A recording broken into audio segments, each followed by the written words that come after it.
Assalamualaikum warahmatullahi wabarakatuh. Waalaikumsalam warahmatullahi wabarakatuh.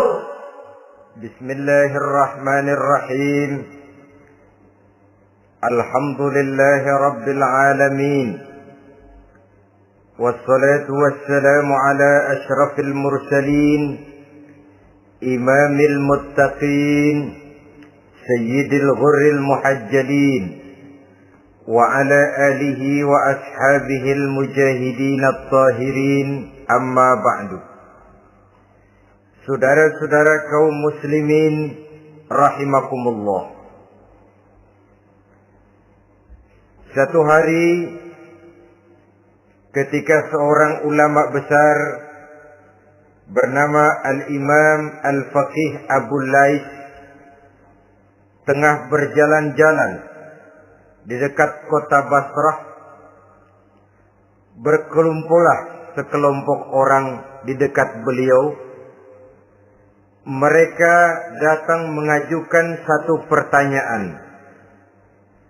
Imam, kami ingin bertanya. Di dalam Al-Quran itu Allah Subhanahu wa ta'ala menjelaskan, Ud'uni astajib lakum. Berdoalah kepadaku, aku akan jawab doamu. Mintalah kepadaku, aku kabulkan permintaanmu. Itu dan begitu janji Allah di dalam Al-Quran. Kami, kata orang-orang tadi, sudah lama berdoa kepada Allah. Tapi kenapa sampai sekarang doa kami ini belum dikabulkan? Katanya, ud'uni astajib lakum. Kalau kamu berdoa, aku jawab, aku penuhi, aku kabulkan doamu. Itu janji Allah. Kami sudah lama berdoa pagi, sore, siang, malam.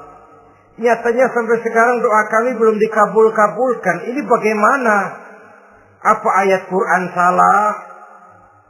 Apa Tuhan lagi lempengan gak denger?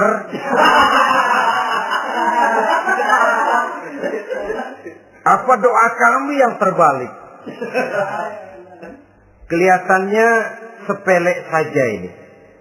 Doa tidak didengar oleh Allah. Permohonan tidak dijawab, tidak dikabulkan oleh Allah. Tapi sebenarnya kalau kita mau merenung, kemalangan apa yang paling besar dalam kehidupan ini? Selain daripada kalau permohonan dan doa kita sudah tidak dihiraukan oleh Allah. Artinya hidup sudah tidak diopeni oleh Allah. Jangankan Allah, saudara-saudara. Kita nggak diopeni sama mertua saja bingung. Ini mertua diem aja, kalau saya salah apa salahnya, kalau ada yang dikepengenin apa kepengenannya, boyak ngomong kenapa diem begitu. Ini tidak diopeni oleh Allah. Kemalangan apa yang lebih malang selain daripada kalau doa sudah tidak didengar oleh Allah. Itu sudah kemalangan yang paling malang, lebih malang dari kota Malang saya kira.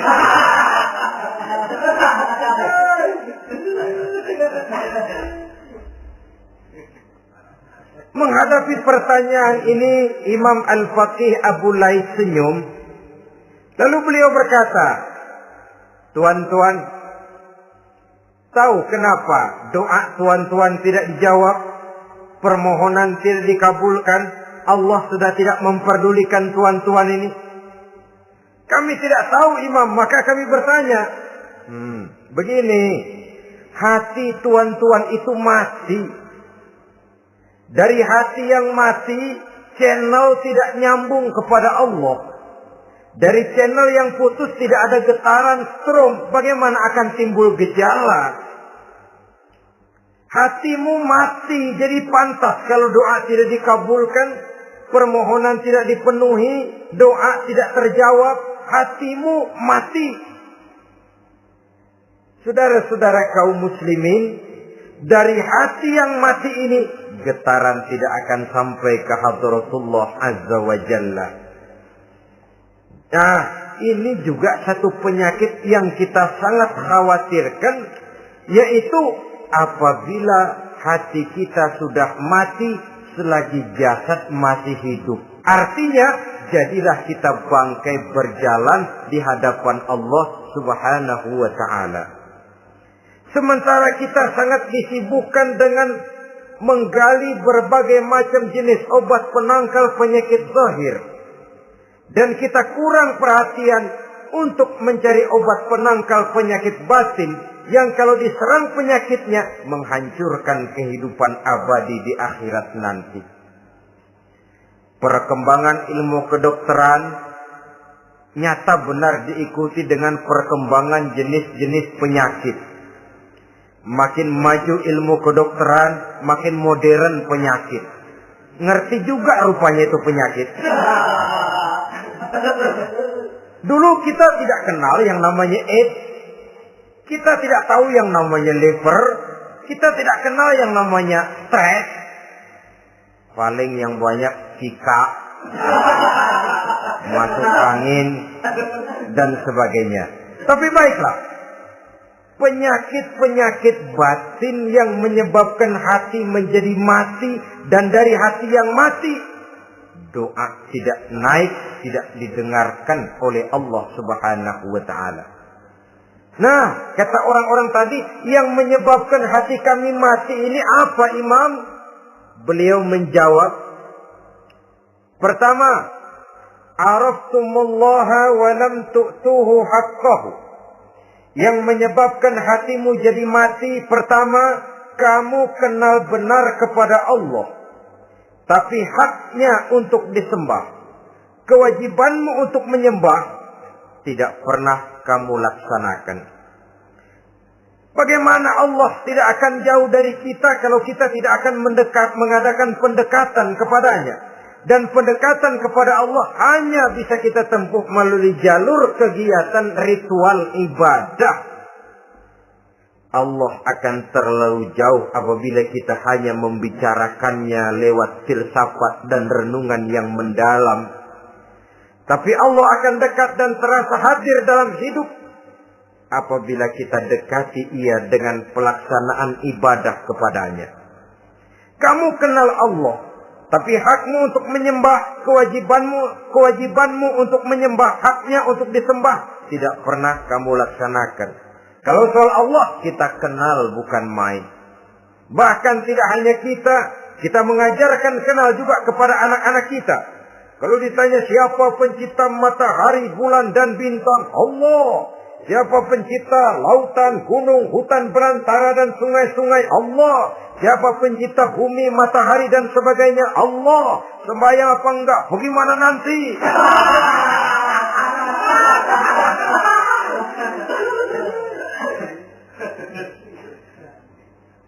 Tanpa pendekatan, Allah akan jauh. Apabila Allah jauh, maka doa tidak akan didengarkan olehnya. Oleh sebab itu, logika mengajarkan kepada kita, berpayahlah dulu, wa man ladzatu illa ba'da ta'ab, innama al-usri yusra. Di balik kesulitan, menunggu kemudahan. Nikmat baru akan terasa, kelezatan hidup baru akan terasa setelah kita jerih payah banting tulang peras keringat. Rasanya memang lebih nikmat sepotong singkong hasil cucuran keringat sendiri ketimbang roti dijejelin orang. Ini berarti kita ingin mohon pertolongan kepada Allah, sementara dengan Allah sendiri kita jauh. Sama saja dalam kehidupan kita analoginya, saudara-saudara. Orang tidak kenal kepada saudara, tahu-tahu jauh dari saudara, tahu-tahu datang mau minjem duit. Apa kesan saudara? Enak aja, kenal enggak, dekat enggak, datang-datang mau minjem duit. Emang duit percetakan bapak lu?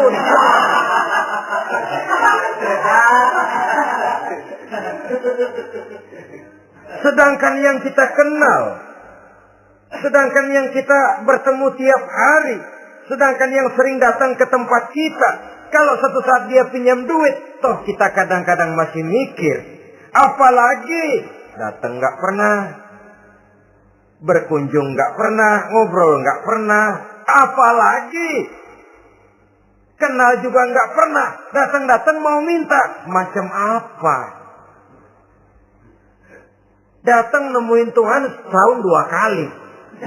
Idul Fitri, doang Idul Adha. Doa cerewet banget. Apa aja diminta.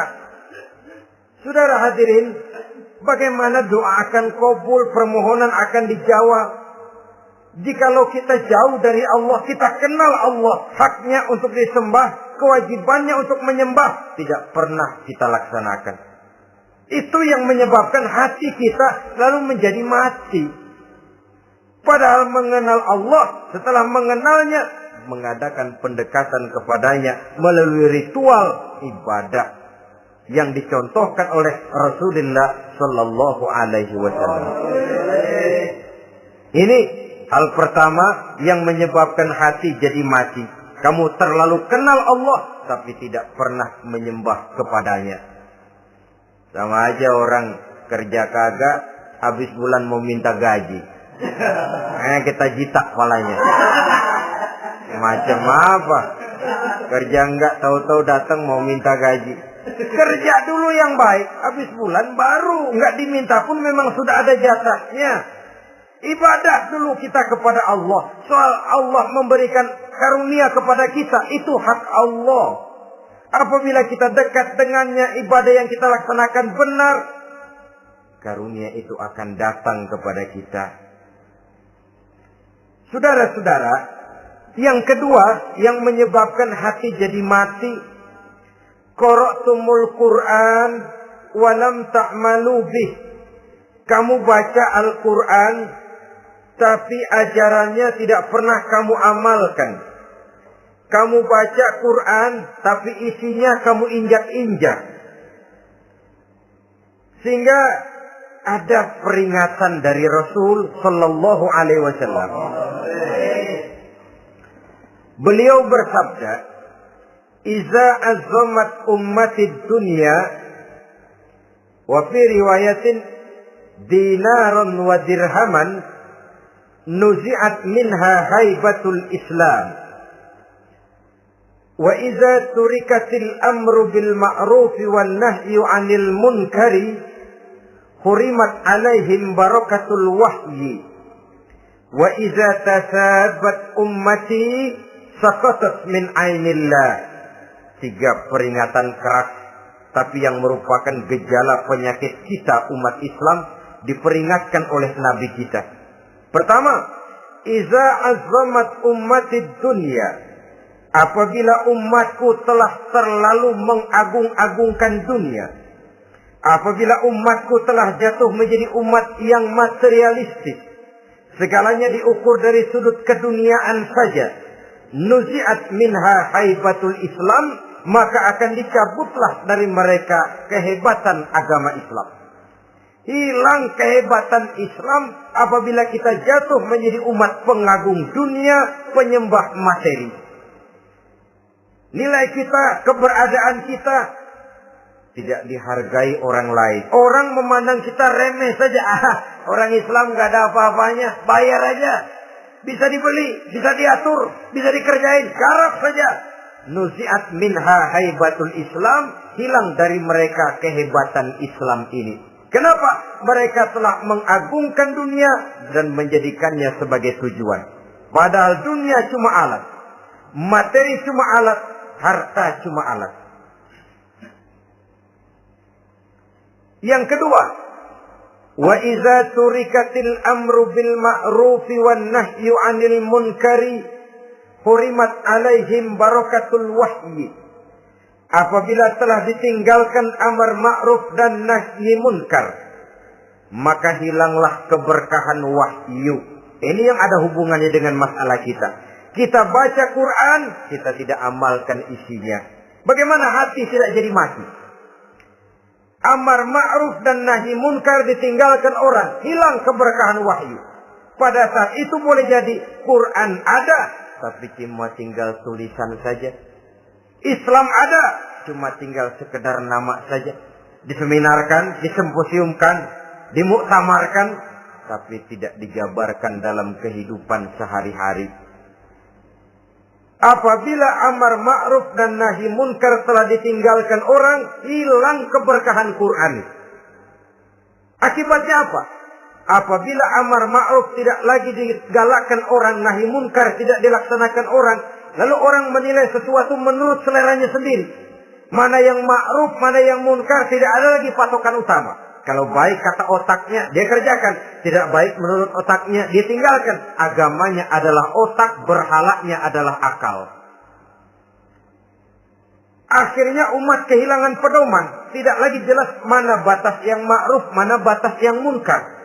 Dalam kondisi sedemikian, akhirnya akan terjadi penjungkiran nilai. Paling celaka nantinya, yang ma'ruf malah dianggap munkar, yang munkar malah menjadi ma'ruf. Peringatan ketiga dari Nabi, wa iza tasabat ummati saqatat min ainillah. Apabila umatku sudah saling berbantahan, apabila umatku sudah saling caci memaki, saqatat min ainillah, jatuhlah mereka dalam pandangan Allah Subhanahu wa taala.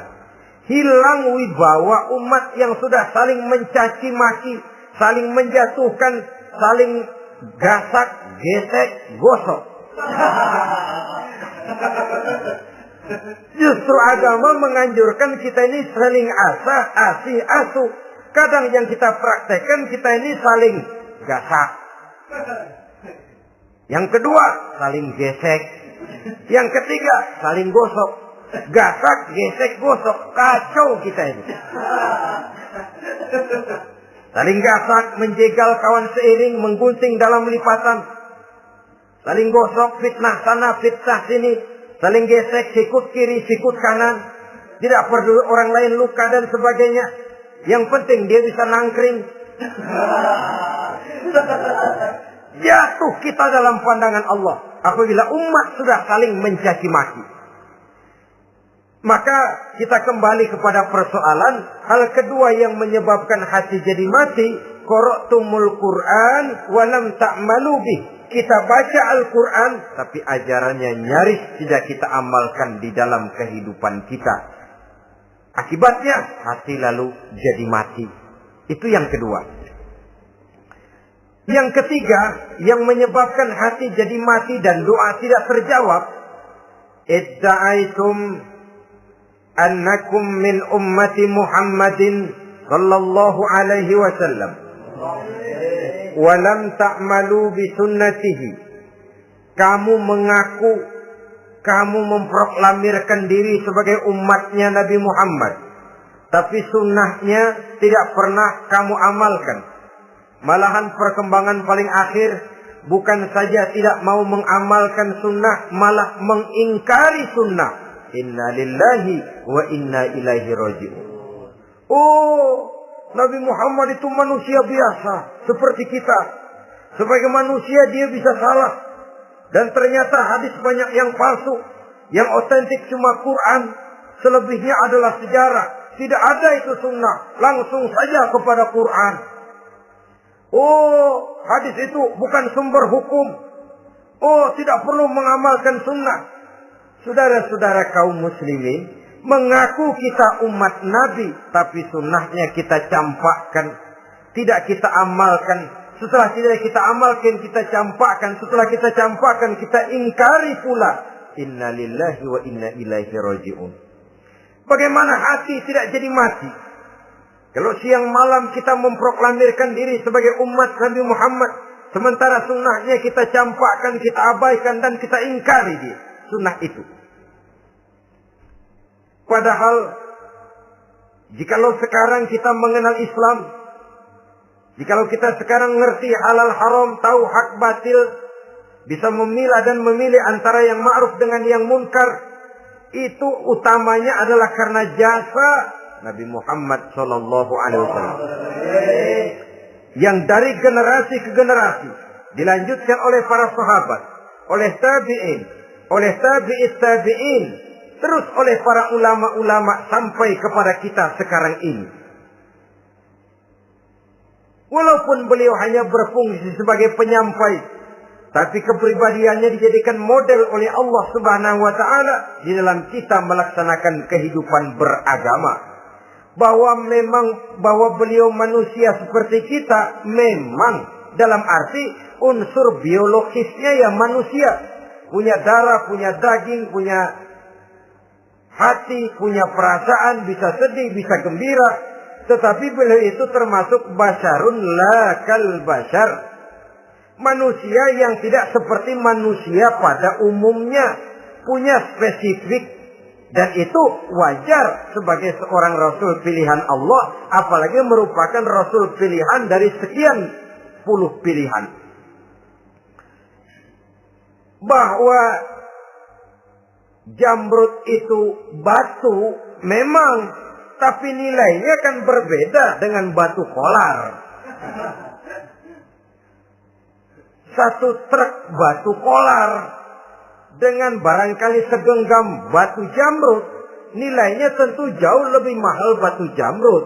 Kalau soal batunya, sama batunya, tapi nilainya berbeda karena esensinya berbeda. Kita manusia, Nabi Muhammad juga manusia, sama manusianya memang, tapi kualitasnya, nilainya tentu jauh panggang daripada api. Itu sebabnya Allah menjadikan beliau sebagai model. Laqad kana lakum fi Rasulillahi uswatun hasanah. Di dalam diri Rasul itu terdapat contoh teladan yang sangat baik bagi kita. Oleh karenanya, pada pertemuan kali ini, apabila kita konsekuen mengaku umat Nabi Muhammad, marilah konsekuen juga menegakkan sunnahnya.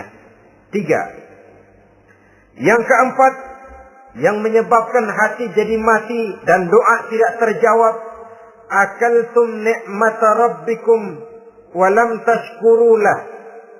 Tiap hari kamu makan nikmat Tuhanmu, tapi kamu tidak pernah mau bersyukur kepadanya, kepada Allah Subhanahu wa ta'ala. Nikmat Tuhan kita doyan banget. Tidak pernah sehari dan sesaat pun terlepas diri dan hidup ini dari nikmat-nikmat yang diberikan Allah. Sejak kita bangun tidur sampai tidur kembali, bahkan tidur itu sendiri, di pasar, di sawah, di kantor, dimanapun kita berada, nggak pernah nikmat Allah berhenti. Hidup kita dalam alam diberikan segala fasilitas untuk menunjang kehidupan. Nggak pernah Allah pasang pajak matahari, nggak pernah Allah pasang pajak gas udara. Nikmat-nikmat yang banyak itu tiap hari kita kecap, tiap hari kita nikmati. Tapi kita tidak pandai bersyukur. Padahal Allah memberikan peringatan keras dalam hadis qudsinya. Man lam yashkur ala na'ma'i wa lam yasbir ala bala'i falyakhruj min tahti sama'i wal yatlub rabban siwaya. Siapa yang tidak mau bersyukur terhadap nikmat yang aku berikan kepadanya, dan tidak mau bersabar terhadap ujian yang aku berikan kepadanya, silahkan keluar saja dari kolong langit ini dan cari Tuhan selain aku. Diusir oleh Allah.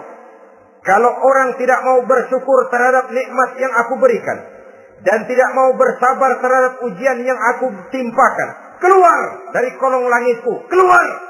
Cari Tuhan selain aku. Diusir. Lah yang ngusir Allah. Anak sekarang bilang mau ke Menong.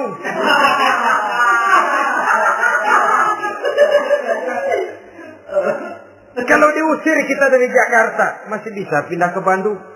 Diusir kita dari Bandung, bisa pindah ke Jogja, Solo. Diusir kita dari Indonesia, bisa pindah ke Singapura, Malaysia. Diusir dari kolong langit, mau cari langit mana lagi? Kalau kau tidak mau mensyukuri nikmatku, tidak sabar terhadap ujian yang aku berikan kepadamu, keluar saja, keluar dari kolong langitku ini, dari Tuhan selain aku. Kalau istilah kita mah Tuhan, jengkel banget udah itu. Nikmatku, yang nikmat yang aku berikan kau makan, Tapi kepadaku engkau tidak pernah mau bersyukur. Saudara-saudara kaum muslimin rahimakumullah. Wajar. Kita dulunya tidak ada. Sekarang ada. Nikmat. Susunan biologis manusiawi kita demikian cantik. Nikmat. Tinggal di bumi. Fasilitas yang kita perlukan disediakan. Tinggal kemampuan kita mengelolanya. Nikmat. Diberikan kita otak yang membedakan kita dengan binatang. Nikmat. Diberikan kita agama. Diutus para rasul untuk jadi model dalam kehidupan kita. Nikmat. Kalau cara kita emang kurang apa sih? Apa yang kurang, hai manusia? Engkau tidak ada, aku adakan. Kalau aku perintahkan kau tinggal di bulan, mungkin kau tidak akan sanggup hidup. Begitu lahir juga lepek-lepek habis. Ya nggak ada HO2 toh di bulan. Mau ngisap apa? Aku tinggalkan kau, aku perintahkan tinggal di permukaan bumi. Alamnya indah, fasilitas serba menunjang. Nikmati semuanya, semuanya untuk kamu, semuanya. Satu pintaku, syukuri nikmat yang aku berikan kepadamu. Ya bukan cuma syukur dalam ucapan, syukur dalam perbuatan.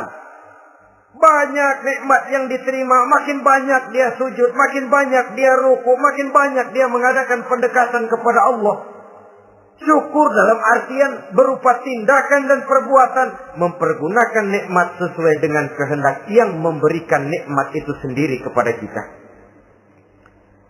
Saudara-saudara kaum muslimin rahimakumullah. Ini penyakit yang keempat. Kamu makan nikmat Tuhanmu, tapi kamu tidak pernah pandai bersyukur kepadanya. Mensyukuri nikmat yang diberikan tadi. Bagaimana hati tidak jadi mati? Kita sibuk mempersolek jasmani, mencari obat penangkal penyakit zahir. Maka yang ramai di zaman sekarang, saudara lihat, salon, fitness, senam, macam-macam jenis. Tidak ada salahnya dan tidak ada jeleknya. Tapi kalau itu sampai melupakan kita kepada memperindah batin, memperbaiki jiwa, artinya bukankah kita perlahan tapi mempersiapkan diri menjadi bangkai berjalan di hadapan Allah. Dengan operasi plastik, yang pesek jadi mancung, yang sipit jadi belok, kulit keriput jadi kencang, pipi terlalu cekung bisa diatur. Saudara-saudara, tapi kalau hati yang rusak, jiwa yang rusak, kemana lagi kita akan berobat kalau bukan kepada agama? Maka hati itu jadi mati apabila kita selalu memakan nikmat Allah dan tidak pandai mensyukuri nikmat itu. Dari hati yang mati tidak akan ada getarannya. Oleh sebab itu doa tidak terjawab.